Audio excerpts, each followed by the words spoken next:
અરવલ્લીની યુવતીને ગૃહ રાજ્યમંત્રી હર્ષ સંઘવીએ અપાવ્યો ન્યાય। મોડાસાની યુવતીનું ફ્લેટ વ્યાજે નાણાં આપનારે પોતાના નામે કરાવ્યો હતો। ભાઈને વિદેશ મોકલવા 25 લાખના બદલે ફ્લેટ નામે કરી લેતા જ યુવતી ફસાઈ ગઈ હતી। ગૃહ રાજ્યમંત્રીને રજૂઆત કરતા જ સુખદ સમાધાન આવ્યું છે। એસપીએ ન્યાયપૂર્વક કાર્યવાહી કરતા જ ફ્લેટ પરત મળ્યો છે। હર્ષ સંઘવીએ પોતાના હસ્તે યુવતીને ફ્લેટના દસ્તાવેજ પરત કર્યા છે। તેરા તુજકો અર્પણ કાર્યક્રમ હેઠળ યુવતીને દસ્તાવેજ પરત અપાયા છે।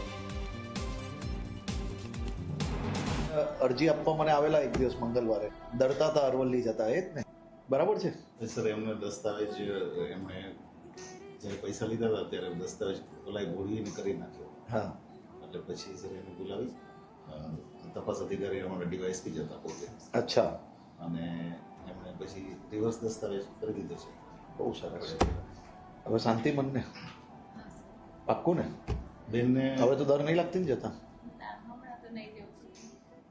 જરાય ડરવાનું નહીં આ બધા છે જ આવા બધા લુખાઓને અમે સીધા કરી લેશો તમારે ડરવાની જરૂર નથી કોઈ મને લાગતું જ નતું લાસ્ટ મોમેન્ટ પર વળી પણ નેશનનો એટલો સપોર્ટ રહ્યો છે ને કે અનબિલીવેબલ કામ બિલીવેબલ થયું છે। એટલે વિશ્વાસથી જવાનું જ પોલીસ સ્ટેશન જાઓ તો કંઈક સારું જ થાય પણ તમે આગળ વધો કારણ કે મને એમની વાત પરથી લાગ્યું કે એમની વાત સાચી છે। હા એટલે ફૂલ ભીડ હતી એ દિવસે જ્યારે મને મળવા આવેલા ત્યારે કેમ બેન હવે રડવાનું નહીં હવે ખુશ રહેવાનું હવે શું ટેન્શન લે પહેલા સર દસ્તાવેજ કરાવી તો પોઝિશન પણ લઈ લીધું। અચ્છા એટલે પછી અમે બધું દસ્તાવેજ રિવર્સ કરાવ્યો પોઝિશન પણ અપાવી દીધી।